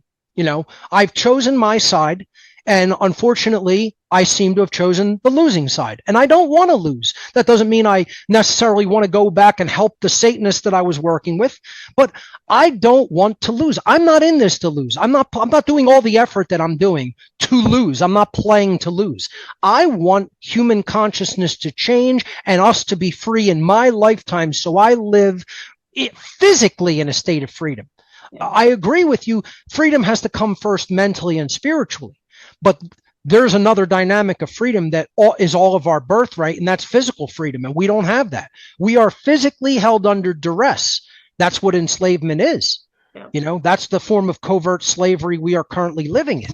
So I don't want that state to continue. And I think it can be ended within a human being's lifetime. Yeah. It's a choice in the moment of understanding natural law and then aligning our behavior to it. So what are the real harmful actions? If all of these things, right? So again, going back to pride, right? I said what I think about my work. Mm-hmm. And I don't say that from an ill-informed, counterproductive perspective of I'm looking at something non-objectively. I'm stepping back, you know, and what I do, just to belabor this a bit, because I think it's an interesting little dynamic to explain an addendum to this. I often do not listen to my work, my own work. I put it out there and I just let it be out in the ethers, right? But sometimes I will go back and say, let me just see how I did here, because maybe I didn't quite explain it the way I wanted to, or maybe I'm not getting through to people. And I go back and I listen to my work thinking, oh my God, I'm going to find a million faults in it. It's going to be horrible. I'm going to be like taking notes, be like, oh, I got to do this differently. And then I listen back to what I said and I'm like, holy shit. Nobody's laying it out on the table like that. And what a job I just did. And I cannot even believe it. Like, I'm expecting to go and beat up on myself. And I'm like, no, I've never heard anybody explain it that well, you know? And again, I'm not like deliberately trying to just toot my own horn. I'm just saying I have pride in my work. And it's deserved pride. It's not counterproductive pride. Counterproductive pride would be if I really do a crappy job. Then I go and listen to it and I'm like, oh yeah, you know, my crap doesn't stink and that's awesome. And no, it was really not well done. And it didn't get the message across. And yet you think that it's really good. Then that's counterproductive pride. And I know definitively I don't have that, because I go back and examine my work from an objective perspective, sometimes even years later. And I say, still to this day, no one's laying it out like this. A few people, there's a few out there, but I feel like very few are doing it at the level that I'm doing it to really communicate how this works to people. And that needs to change. That needs to grow. I want people to be so good at this that they embarrass me. And I go, oh my God, you're so much better at this than me, that like I could retire. I'd never say another word again. And you guys got this, you know. And there's a few people who are doing work somewhat at that level. Like, and I really want to see it continue. You know, I don't want to be the best at this. I want there to be so many people that people forget. I want there to be so many people putting this work out there that people forget the name Mark Passio. My name is not important. The message is what is important. Yeah. So going back to the 7 deadly sins, the real 7 deadly sins are the true transgressions against natural law. They're the true harmful behaviors that if we initiate them, they constitute a violation of other sentient beings' rights, not to be harmed. So they are. Now listen to the qualitative difference. This is what I've been saying to people. When you analyze the difference between these, listen to the qualitative difference between the set of 7 dynamics. One is internal dynamics and the other is external behaviors. Pride, gluttony, sloth, lust, anger, jealousy, greed, versus the real 7 deadly sins: murder, assault, rape, theft, trespass, coercion, and deception. Every one of those things is the initiation of violent behavior toward another sentient being. And every one of those things is a form of theft. It is taking something that the person who is initiating the behavior does not have the right to take from the other being. Murder is the theft of life without right. Assault is the theft of well-being without right. Rape is the theft of free will sexual association, which one does not have the right to take from another. Theft is the stealing of physical property. Trespass is the stealing of safety in one's living space or living domain. Coercion is the theft of free will, which again we already discussed is the greatest gift of the Creator toward human beings, that we have the right to choose the behaviors we will conduct, and that's not just programmed into us. You know, most animals don't have the full choice of free will. They're instinctive creatures that have to obey their instincts. We are not. We have an instinctual component that we can choose to engage or not engage, but we have free will to conduct any behavior at any given time that we so choose, or not to conduct a behavior if we so choose, to say no to it. So the theft of free will is one of the greatest thefts that there is. You know, that's coercion, that's duress.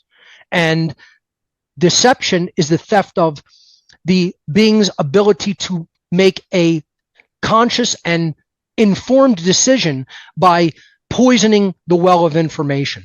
So you are through deception, you're stealing a dynamic to engage in proper decision making. Yes, you could argue, okay, the faculty is always there, but if you are heavily influencing the person with lies, with willful lies, that's deception, and that constitutes a violation of free will and is also a form of theft. So every wrongdoing is a form of theft in a different way. So we could say natural law could be boiled down to there is only one wrongdoing. In all of nature, you can only violate someone's rights through theft. So what does that mean? That means all rights are are property rights. Our body is our property. When it is violated through murder, assault, rape, theft, through the extension of our body, which is the fruit of our labor. Trespass, our security of our body. Coercion, our free will with what we're going to do with our body. And deception, our decision making, which is then going to inform our free will decision making faculties. All of these things violate bodily rights, which is property rights. We own our body while we inhabit it. Okay, the extension of our body through the fruits of our labor, our free will, our physical property. That's my chair. I use it. This is my chair. I use it. This is my glass. I'm using it. I'm responsible for these things. I'm responsible for their maintenance, for their upkeep. I own them. I did not violate others to procure them, to take them into my possession. And I'm responsible for their upkeep. That's what is meant by property. All violations of property rights are violations of natural law. If someone steals that chair, it's not a right. That's not an action that is a right, because it does violate my rights, my property rights. It does create harm and or loss to another being. Yeah. That's why taxation is a violation of property rights. If 100% of the confiscation of another person, the fruit of another person's labor constitutes slavery, I ask for people to tell me what is the percentage you could reduce 100% where it is no longer slavery. And guess what? That's not my assertion. That was the black slave, Frederick Douglass, who left the southern colonies to escape to the northern colonies to get out of slavery when he realized he was going to be taxed upon his labor, made that statement. And I've just echoed it. And the answer is you can only reduce that to 1%, 0. Yeah. You cannot forcibly tell someone that you will take a percentage of the fruit of their labor or you will do violence to them. No one has that right. So as an individual, so we can't delegate that right to other individuals and magically turn a wrongdoing into a right. Yeah. We can't do that with prohibition. My body is my property. I'm allowed to put what I want into it. I'll put some reverse osmosis water into it. If I want to put some whiskey into it, I'm allowed to do that. Yeah. If for people to say, no, you can't, this substance is off limits for human consumption, you're saying your body doesn't belong to you. And I'll make the decision about what does or does not go into it. Same with vaccination. You're telling someone, I'm going to keep you under duress to say you can't interact with society in a normal way or even hold down a job if you don't put this poison that I want in your body into it. That's not just coercion. That's slavery. See, we have to stop even euphemizing the wrongdoings, right? So people will say taxation is theft. It's beyond theft. Taxation is slavery. Prohibition is not just a form of coercion. It's slavery. Insisting that someone go into someone's body is not just a form of coercion and duress. It's slavery. It's the claim that you have the rightful ownership over the body of another, which does not belong to you to own. Yeah. See, we're all here. Natural law is here to teach humanity one thing and one thing only. What do you rightfully own and what do you not rightfully own? That you believe you own. Some people believe they own things that they have no rightful claim to own. See, I do own that chair. I don't believe that I own it, and it's not an illusion. Ownership exists in nature. It's not an illusory construct of the mind because I have rightful possession of that chair. I use it, and I'm responsible for its maintenance. These are the things that define property. I did not harm another to procure it.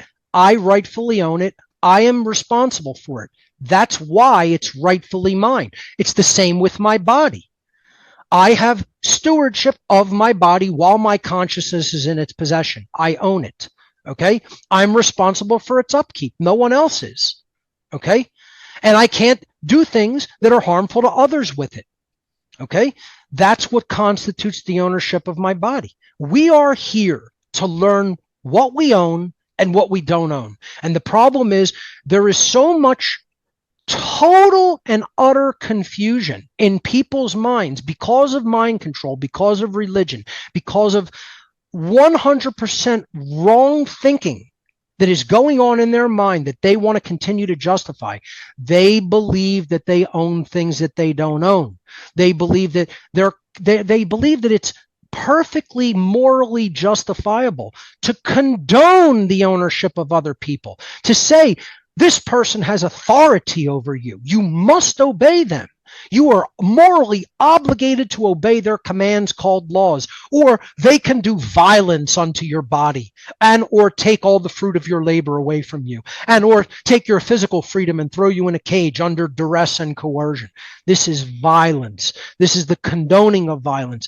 The fact that I even would have to explain to any other living human being that government is violence, that it has zero to do with philosophy, with morality, with reason, with conscience, with real knowledge and true science. And they believe that this is perfectly morally justifiable because of their own infantile fear that's going on in their hearts, in their souls, in their weak minds, that I would even have to explain that this is a form of covert slavery and the indirect ownership of other people, leading to the direct ownership of other people at some future point if it gets bad enough. The fact that I would even have to explain this to another living soul makes me almost physically ill. Yeah.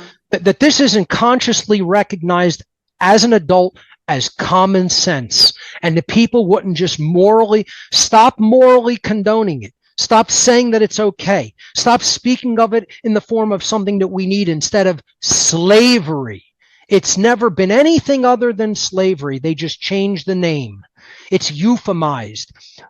Was kingship ever moral? This is the other thing I constantly ask people to consider about natural law. Was kingship ever moral? Was it ever moral for one person to rule over and dictate millions of people, hundreds of thousands or millions of people? It was never moral. What was kingship always backed by? Violence by the king's henchmen, thugs, army that he would send to go violently coerce other people's wills if they didn't live under his dictates and commands. The will of the king is enforced by violence. That's never a moral situation. It's just the same exact structure in the world today of authority. It's a pyramidal structure, all the goons at the bottom enforcing all the laws on the people. And instead of one being at the apex of the pyramid of power, you have an oligarchical few calling themselves government.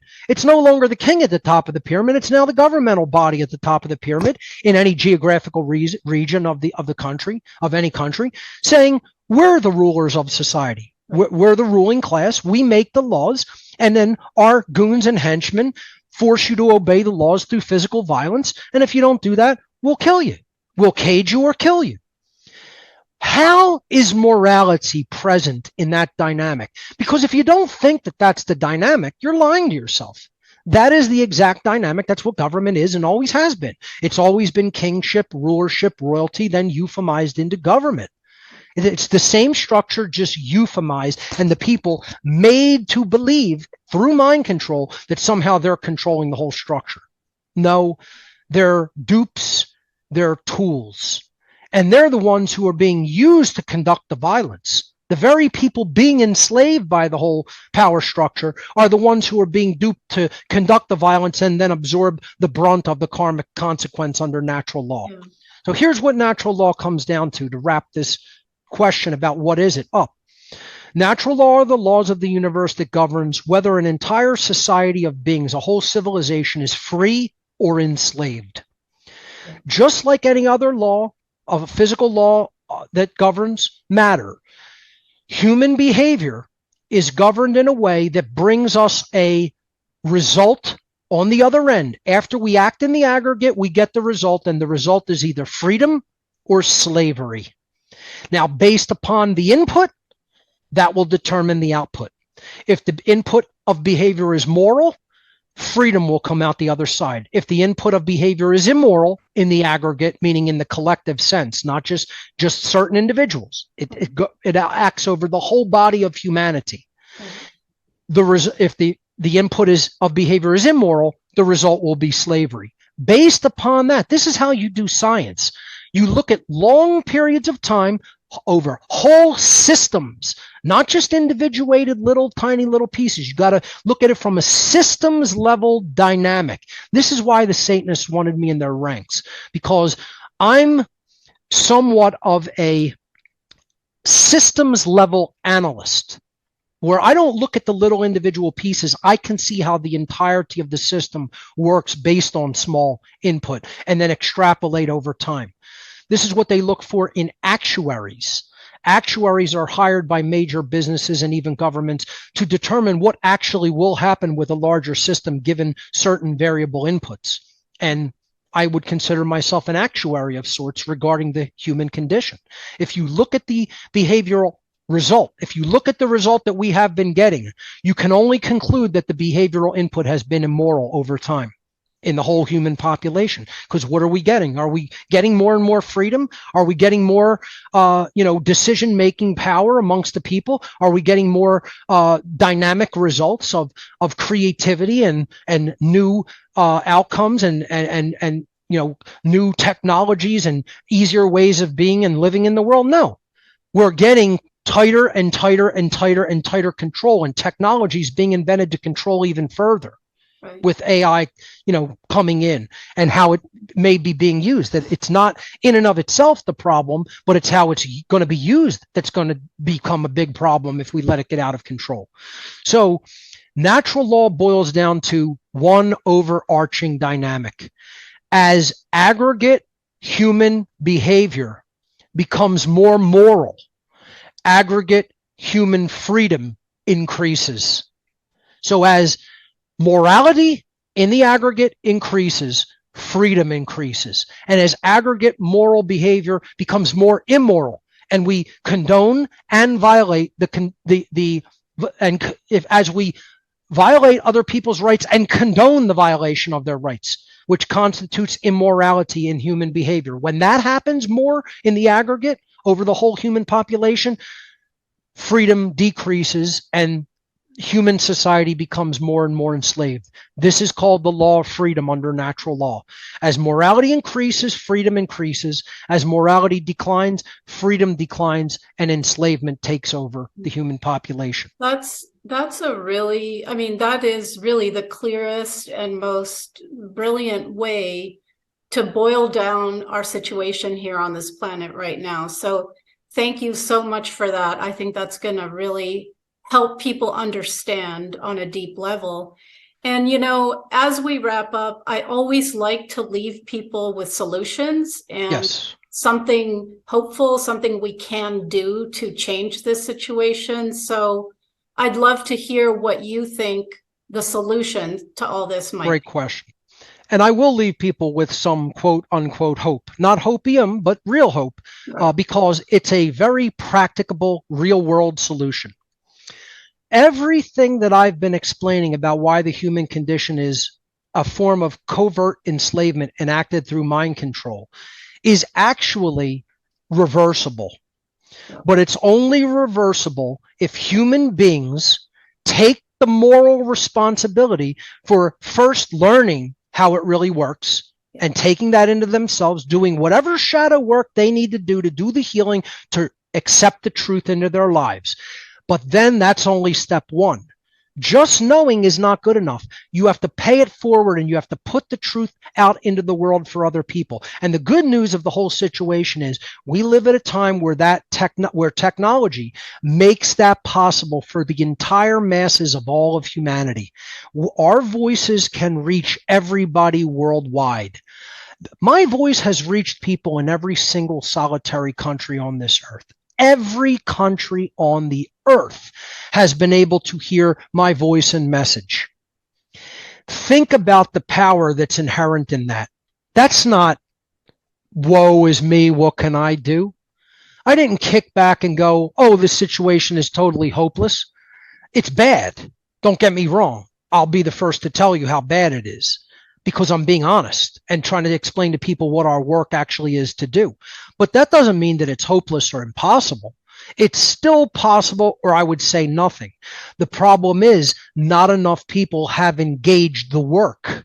They haven't taken it upon themselves to be the moral educator of their fellow men and women. And that's what the great work is to do. It's not about kicking back and waiting for anybody else to swoop in and save humanity, because that's never going to happen. That's not how the universe teaches a whole civilization of beings that have not yet understood natural law. It doesn't swoop in and rescue them from their own ignorance. That wouldn't be doing a service to a people anyway. Okay? So for us to become mature, strong, cosmic adults, we have to learn it ourselves, and we have to teach it to future generations ourselves. And that's the only solution. It seems simple, but I've been telling people this as the solution since I've begun. There is only one solution, and it's not creating a million new systems. It's not reforming the existing evil system. It's not creating a new currency. It's not a new crypto that needs to come out. It's not a new tech that needs to come out. It's proper moral education of the masses of humanity. And that effort starts with the individual, and then it moves out to the wider body of humanity. It's simple, but not easy. You have to learn how you get the message out through there's a tech component to it, because what is the vehicle for the expression of this knowledge? The internet. This is the medium that we're speaking over, is it not? Right? You're putting your information out over the internet to reach potentially tens of thousands, hundreds of thousands, millions of people. I'm putting my information out over the internet to reach potentially tens, hundreds, millions of people. It's very clear. That's the tech component to the solution. But the solution can only be the proper moral education of our fellow human beings about objective morality and natural law. If we do that, and then aggregate human behavior changes, and people say no, the word of all power, the lost word, to evil, and walk away from doing that evil and harm, we can become free. It's possible. Yeah. Will we do it? That's a whole nother story, and that's up to every individual listening. Yeah. No, and as you're talking, you know, I'm thinking of it from the perspective of like a psychotherapist, which I've helped people, you know, with doing their work. It's kind of like, for example, addicts, right? When people are addicted to something, it's a way to manage the pain of the traumas that they're not dealing with. That's right. So it's much more worth it. I say it's worth it to deal with your addiction, as hard as it's going to be. Stop that, deal with the trauma, then you'll have a good life. Or the other choice is keep it buried with alcohol or drugs and leave a miserable shit ass life. I mean, the choice is pretty, and it's the same thing. I have my friend Jamie gave a little speech at a rally, and she compared our relationship to government to a domestic violence situation. Of course it is. Right? So, of course, that's a perfectly accurate analysis and description of it. Yeah. So what you've said there, while it may take some effort to dig in there, and you know, I've done my work, so it's not easy. I'm going to say that it took years. It took me 10 years to really dig and get through all that stuff. Yep. But I am so glad that I've done it today, because I am living a much higher life than I was there. That's right. And I'm free internally. And you're correct. Because of that, I'm able to do my little piece to try and educate people how to heal themselves and how to understand what's going on out there. Do you know the decision that you made? The most effective decision you made was to say to yourself, it's better for me to experience short-term discomfort now than put that off and want immediate gratification and not want to delay gratification, right? To have comfort in the now. That's what people are choosing. They want to be just comfortable, and they don't want to have the discomfort come into the now. That's the solution to anything, is deal with the discomfort in the moment so that you can have comfort long-term later, you know? And that's what doing the shadow work is. That's the first part of the great work, is you got to deal with your own internal contradictions. You got to deal with your own internal nonsense, you know? Then you get that healed, and then you're in a state of empowerment, because then you can say no to evil. You can stop being fooled. You can say the word of power and stop cooperating. Then you'll not only be able to teach other people, because you'll have that internally, that sovereignty awakened in you internally, but you will do the best thing. The best teaching method is setting a living example for other people and how you live. Exactly. You know, and then you really shine as a teacher then, because you're not only talking the talk, you're walking the walk. Yep. So Max, I want to thank you for you yourself doing that internal shadow work and then taking it over into the realm of education. That's what it's ultimately all about. Yeah. Well, you know, I consider you a hero. I consider you a master teacher. And I hope that, you know, people listening to this will take a page out of your book and begin that process, because we can start being moral ourselves, and it spreads. You know, I've done moral things out in public, you know, something as silly as going into a dental office and there's a big sign saying you have to wear a mask, and I won't wear it.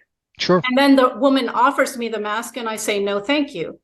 And then the people around me look at me cautiously, and then they take off their masks, right? So be an example by being moral yourself. It spreads. That's right. It's going to make you, I mean, that you explained that relationship between morality and freedom so well.